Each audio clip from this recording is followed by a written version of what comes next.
Hello po mga kamarites, good morning po ulit sa inyong lahat.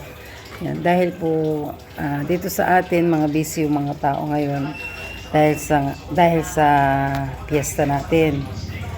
Tapos yung mga nagpapabinyag, ngayon na sila nagpe-prepare pa ngayong handa nila bukas, di ba?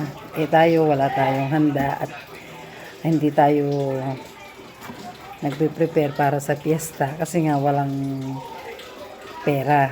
Kaya guys, yan, gagawa na lang tayo ng content. 'Di ba? Karamihan yung mga tao kapag sabi nila kapag nahihilo daw yung isang tao, ibig sabihin wala siyang pera. Hindi yan na susukat sa pera, guys, yung pagkahilo. Yung pagkahilo ng isang tao, may pera ka o wala, kapag sinumpong yung nahihilo ka talaga. Hindi ka talaga makakapag-enjoy kahit gusto mong maglakwatsa, gusto mong lumabas ng bahay, gusto mong mag-enjoy ka. Kung may mga nagyayaya man sa'yo na pupuntahan, iniisip mo yung pagkahilo mo kasi nga syempre nga naman yung pupuntahan mo kapag ikaw ay nahihilo, bigla kang mahilo doon. O, di ba? Sinong mag-aasikaso sa iyo? Mga busy yung mga taong kasama mo. Ako kasi guys, marami ng beses akong naka-experience na nahihilo ako, na sumama ako sa may mga okasyon. Dun sa sinamahan ko nung may okasyon dun sa Tarlac, yung kila ma'am. Sumama ako doon, tapos kasalukuyan may mga may mga ginagawa kami doon kasi nga may okasyon. Nagpe-prepare kami ng mga pagkain. Bagamat hindi yun ako yung nagluluto, sa mga kami lang yung mga lalabas ng mga ginagamit ng mga nagluluto. Nahihilo talaga ako kahit anong gawin ko talaga. Tapos di na ako nahiya, talagang sinabi ko nahihilo po ako, sabi ko ganun. Alam mo, ginawa na lang po sa akin ni ma'am. Binigyan na lang po ako ng lasartan tsaka amlodipine. Yun. Tapos si Mama Mila ko po, buti may dala siyang yung kating ko. Saka efficacentoil, hindi rin siya naalisan ng ganun sa bag niya. Kaya ako pag nahihilo talagang nahihilo ako, hindi ako makatayo niyan. Kahit pagpunta sa CR, hindi ko kaya talaga.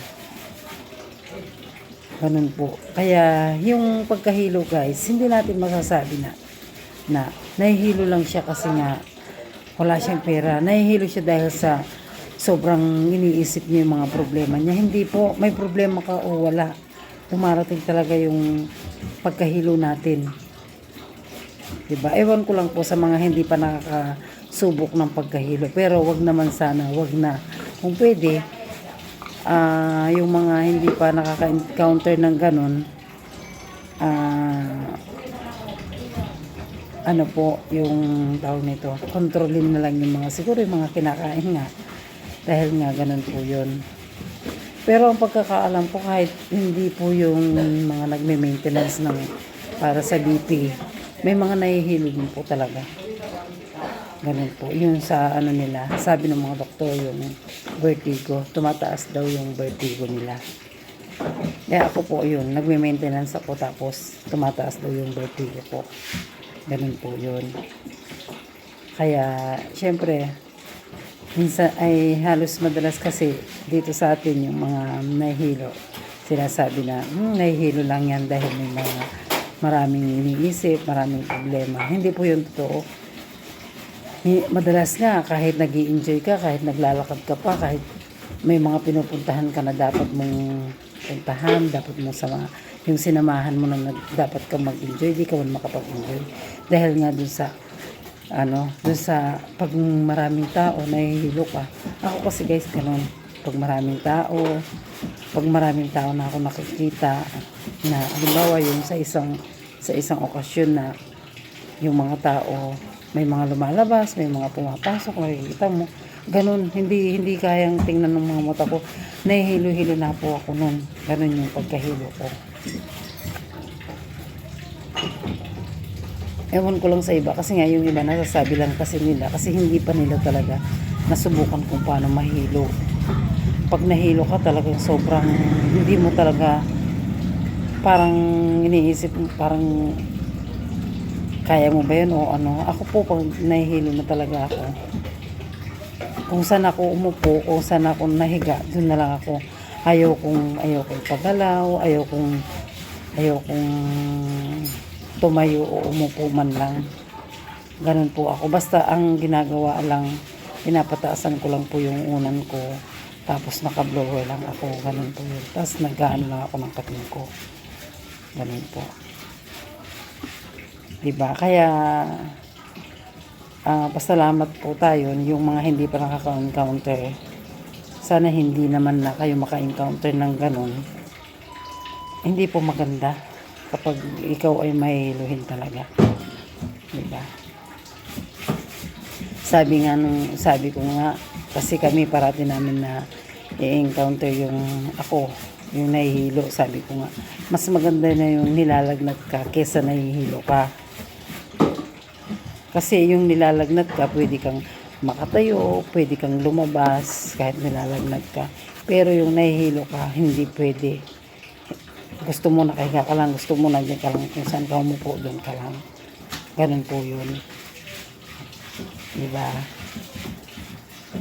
Kaya, mga kamarites,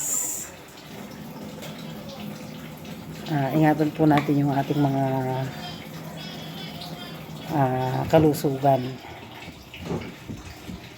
Yung pagkahilo kasi wala sa mataba, wala sa payat. Ganun po. Dumarating po talaga yan sa atin. Diba? Kasi dito sa mundo, wala namang